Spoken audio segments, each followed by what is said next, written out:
Welcome to Everyone Loves Guitar, where we sit down and talk with interesting professional guitar players, uncover their stories, and discover what makes them tick. If you love guitar, music, and the backstory of people's lives, stick around. You're in the right place.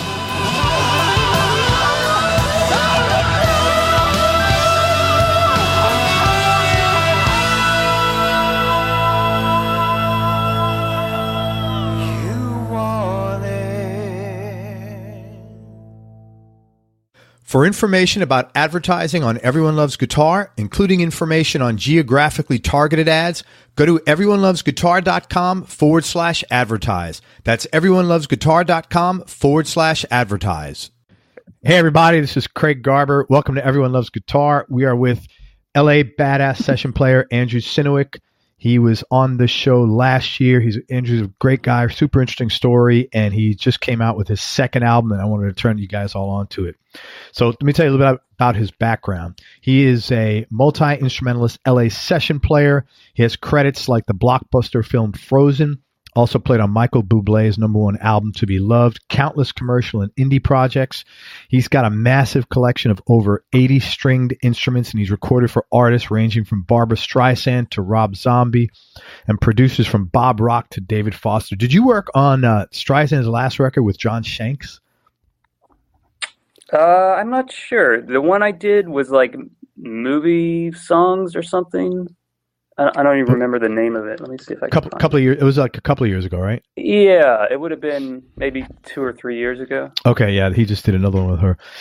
And he's contributed to albums selling over 10 million copies worldwide and more than 25 Grammy-nominated recordings. He also has his own Grammy Award as a member of the acclaimed LA big band called Gordon Goodwin's Big Fat Band. That's PHAT. He's performed live all over the world, anywhere from Madison Square Garden to the Blue Note in Tokyo. In 2014, he built his own private recording studio called the House of Sin, which was designed and built by a guy who specializes in building studios for a long time called George Augsburger. Augsburger. I almost want to say Asperger, but that's not it, right? It's not Asperger. Yeah, although that might be an apt description. But I hear that about he's a great guy, though. Yeah. Recent credits include Pink's latest single called A Million Dreams, Jessie J's new album This Christmas Day, Ralph Breaks the Internet, which was #1 on the opening internet on the opening weekend, and The Simpsons. I interviewed Andrew, as I said early last year, on Everyone Loves Guitar, on his new record. It's a really kick-ass album called Second Story. It's got 9 tracks on it, and I wanted to turn you on to it. And let me just tell you, the first thing when I heard it, this is what I thought to myself: why is the best funk music I've heard in years being produced by a white session player in LA? So with that backdrop, it's a freaking great record. So, man, thanks for coming on the show. I really appreciate it. Yeah, man. Thanks so much for having me, Greg. So what made you make this record? #1, it's not easy making a record nowadays. #2, session players rarely put out records. So I was curious what your motivation was. Yeah, well, I mean, it's something I kind of always had on my radar, something I always wanted to do. But when I moved to LA, really my #1 goal was to be a session player. So I sort of put all my eggs in that basket. And then gradually this kind of, it's naturally happened on its own. One of the things that happened is I played a gig last year, finally, under my own name at the Big Potato. That's right. And actually, one of my true heroes was in the audience, George Deering, and we've talked about him before on the show. Yeah. And he was like, "Man, you guys, you should just go record this now. Just like go in the studio. You already rehearsed." And I thought, man, if George is telling me I should do this, then maybe I should. And he was right. So we went into the studio a few weeks later, and we were already kind of well rehearsed from doing the gig, and cut the whole thing in about 6 hours. The whole record? Yeah, I had one song already recorded that I did here at my place. But yeah, the rest of it was done in like a double session. That's wonderful, man. Awesome. That's right. You guys measure everything in sessions. It's a double session. Yeah, it's hard to turn that muscle off sometimes. Yeah, I get it, man. How long have you been in LA now? Almost 15 years. Yeah. Yeah. You've done and I know you're super modest and don't like to talk about yourself, but you've done great because, I mean, 15 years is a long time, but it's not a long time. And completely. Yeah. I'm still a baby when it comes, you think of like Dean Parks, I ran into him in the hallway the other day. He's still working. Yeah. It's like, well, why should I ever work? Right. So, but I mean, one of the other things is like, it seems like session players tend to either like, they'll do a record.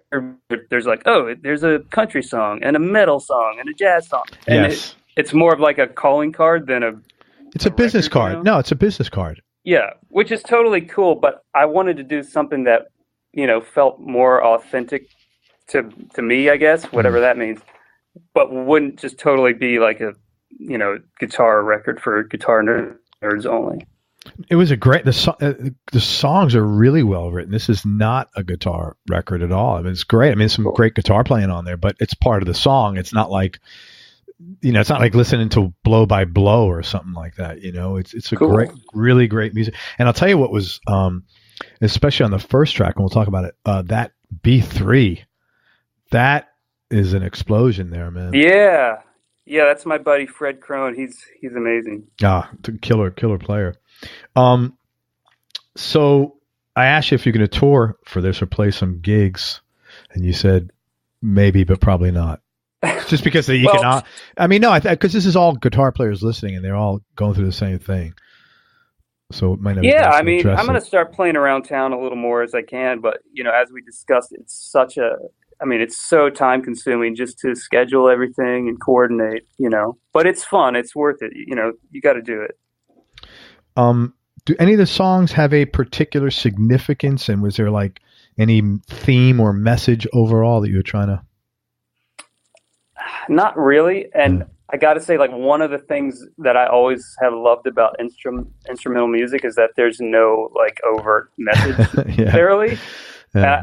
I feel like these days you're constantly bombarded with people telling you what to do, who's voting, who to vote for, who not to vote for, why this person's lying, why that person's telling the truth. It's fucking ridiculous. It's obscene. So I just, in a way, it's almost like instrumental music can sort of be an escape from that, like just what's the old expression, like turn on, tune in, drop out. Yeah, drop out, man. I hear you. This is a great record for that. Really was. Oh, thanks. Yeah. You had a bunch of special guests on the record. You want to talk about some of them? Yeah, I mean, I kind of feel like everybody was a special guest, but I mean, certainly I had Tim Pierce join me on guitar, and anyone listening to this podcast would hopefully know who he is. Yes. He's kind of a legendary studio guitar player. And we had been talking about doing something for a while, and this gig came up that sparked this whole project, and I thought, man, Tim would be the perfect guy.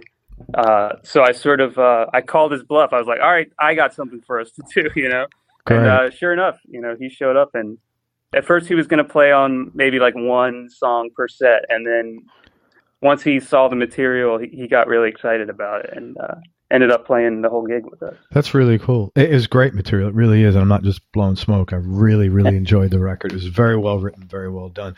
And for somebody that you're not sitting there writing music all the time, that's even more impressive, because it's kind of like, that's in theory, that's not your strong suit, but in practice, it obviously is.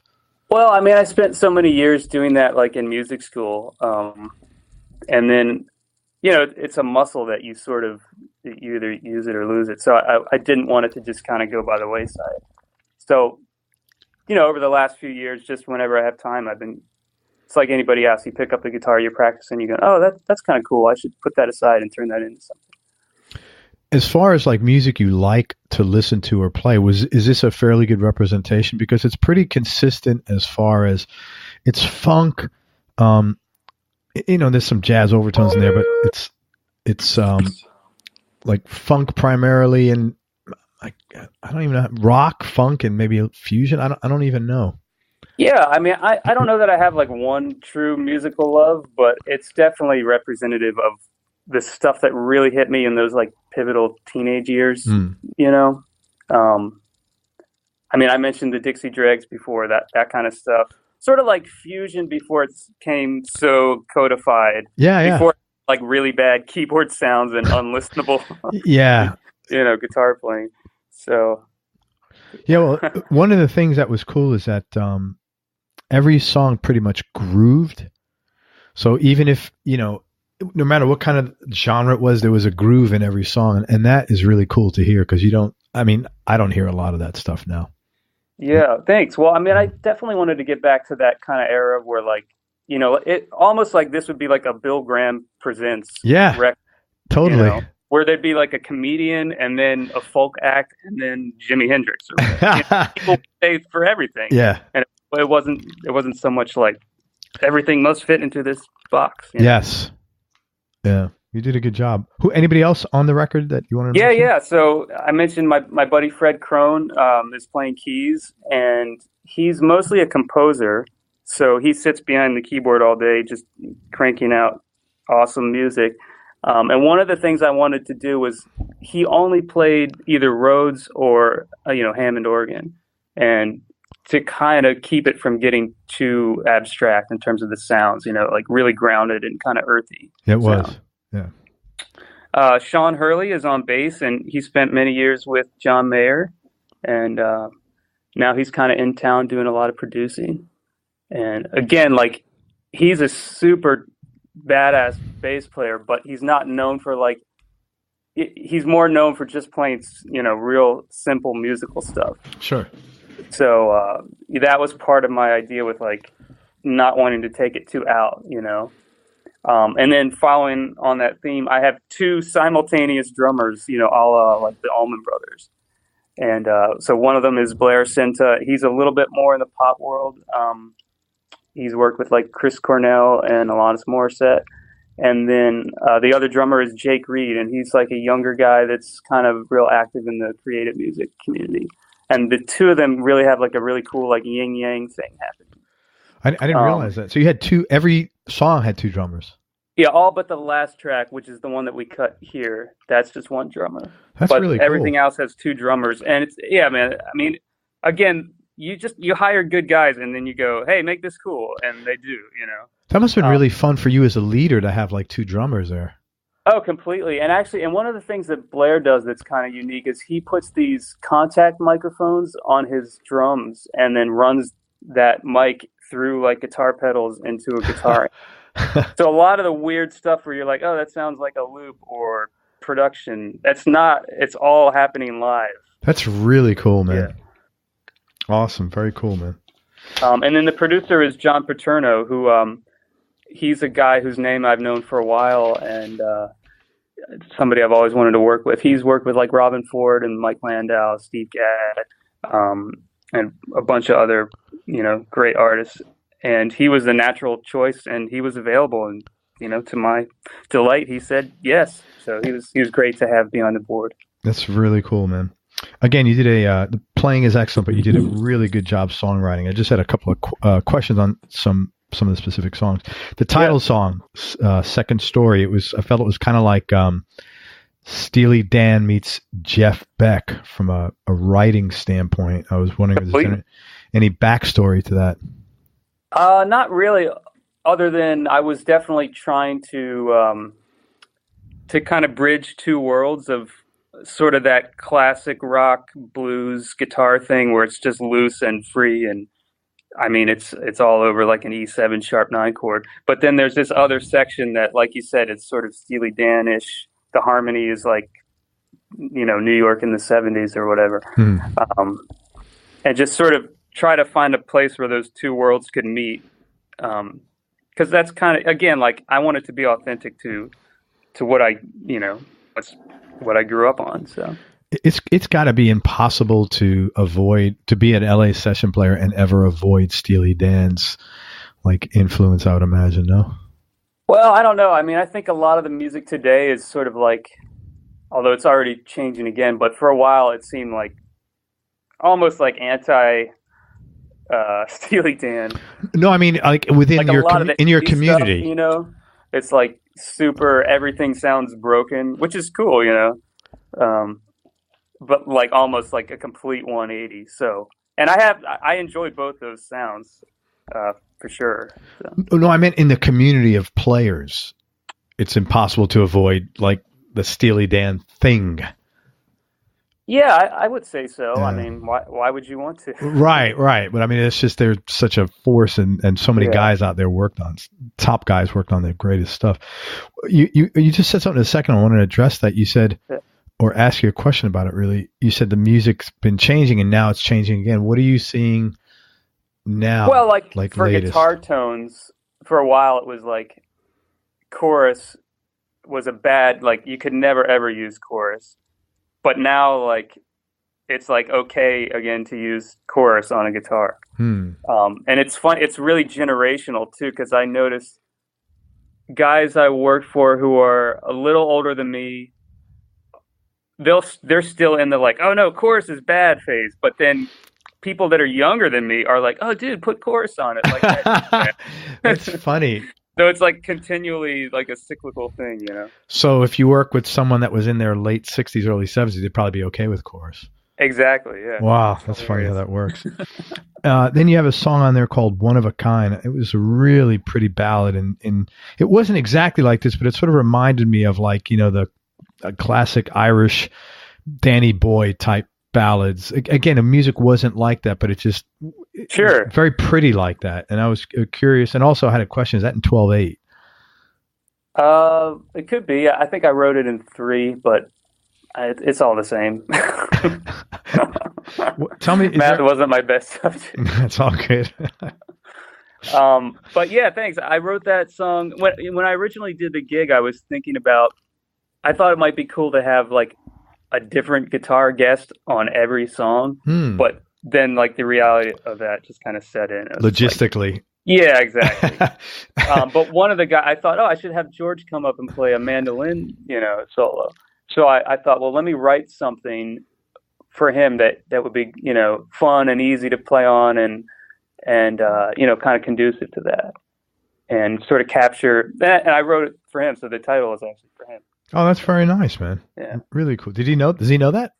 I don't think so. Dude, you got to tell him. That's a real nice thing. He'll be flattered. Or if you're too bashful, say, hey, I have something to tell you. It's around 15, maybe 16 minutes into this. That's really cool, man. One of a kind, man. Yeah, man, you got to tell him that. That's a very nice thing. Someone writes a song for you. Shit, that's a really nice thing. What did you play? Like, what guitars and amps did you personally use throughout most of this? Yeah, I only used my my favorite guitar, my Gibson. Well, it's a fake Gibson. We've talked about that guitar. Yeah. It's a Les Paul. And really the idea behind using just that one guitar was kind of like, they call it like the one decision that removes 1,000 other decisions. Yes, that's really...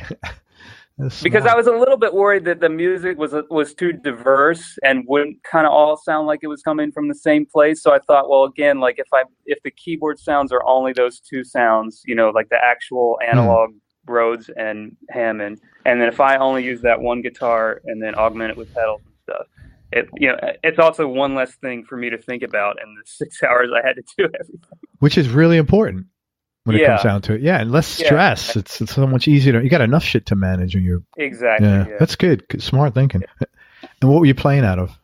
And then I used 2 Rivera amps in stereo. So they're heads, and then one head went into an old Marshall 412 I have, and the other head went into an open back 112 cabinet.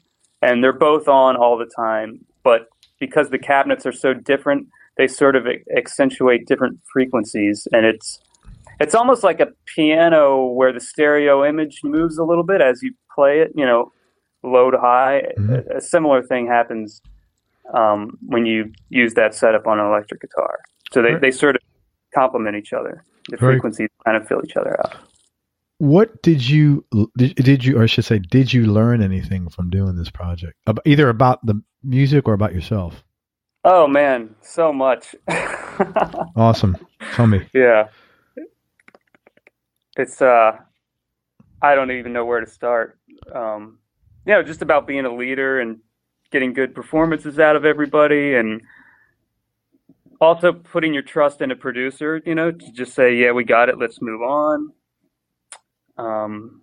It's interesting because I'm always the sideman, and it's interesting to note, like, the different energy that certain musicians bring to the table. Like the guys that are always like excited, man, that's just, it's worth its weight in gold, you know, like when it's midnight and they're like, come on, let's do another take. We can top it. You know, that kind of thing. Yeah. Or like, you know, the guy that is looking at his watch, like, oh, so do you think that would change you? I'm not saying you're not excited, but do you think absolutely. You have more of an awareness now that when it is 12 o'clock that, hey man, I got to just give a little, make sure I'm on it there. Absolutely. That's really cool. It's one of those things you can't really understand until you're experiencing it from the other side, you know, the glass, as it were. Yeah. Very cool. Like being pregnant.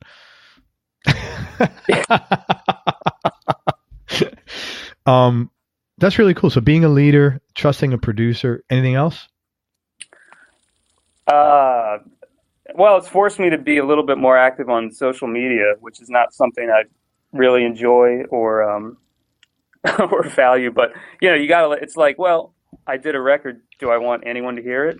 Yes. Well, if I get out there and promote it, then hopefully more people will hear it. So awesome.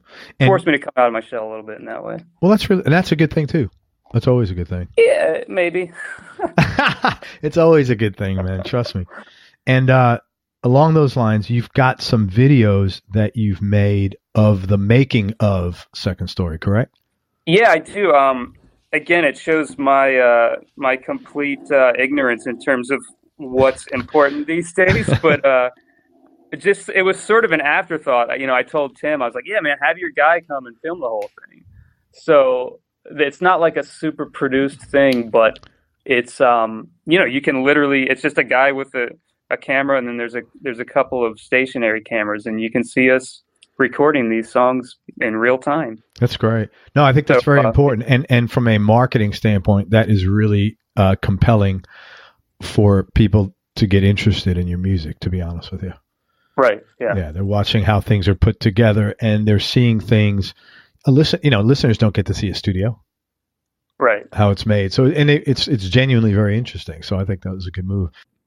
Hey, man. So I know a lot of big guitar players have checked out your record, and it was really cool what you said about Steve Vai. You want to share that story if you can?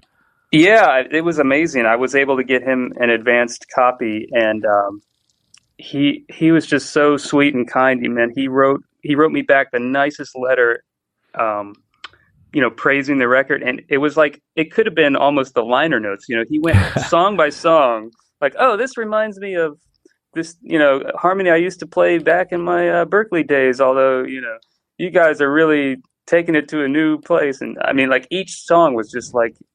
I mean, I should really like, you know, hang it on my wall or something. Put it on your website. Put it on the website of Second Story. Nah, it just feels kind of like weird to do that. I don't want to like. You don't want to sell any more copies. I get it. That's really cool that he did that, though. Yeah, it was really nice. I mean, for a guy like that to take the time out of his day, you know, it really means a lot. That's really cool. Not being funny or anything. It's not surprising. It's a really interesting record, and it's great music, man. It's very, very cool. So I'm not surprised he did that. So, well, that's awesome, man. And all right, well, thanks. Cool, thank you. So let me tell you where you could find that. Go to Andrew's YouTube channel. It's his name, Andrew Synowiec. Again, I'll spell it for you. Get your pen out. All right, good. Synowiec, Synowiec, Andrew Synowiec, and also the record is available to stream everywhere and buy everywhere. CD Baby. Is there a place where it's more advantageous to you to buy it? Because I would like to recommend that, like financially. Maybe iTunes or probably iTunes or CD Baby, I think. Okay, so go to CD Baby or iTunes to buy it. Actually, I know CD Baby's more. That's what everybody tells me.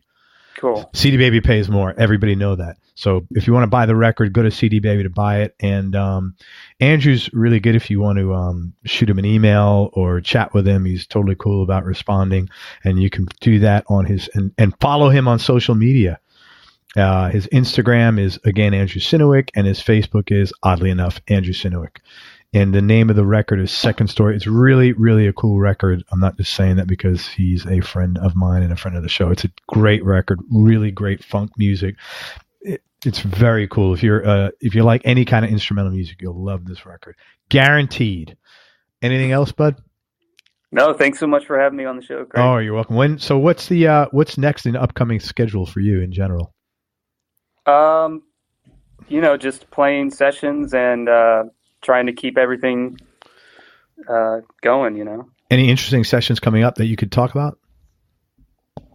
I'm terrible with this.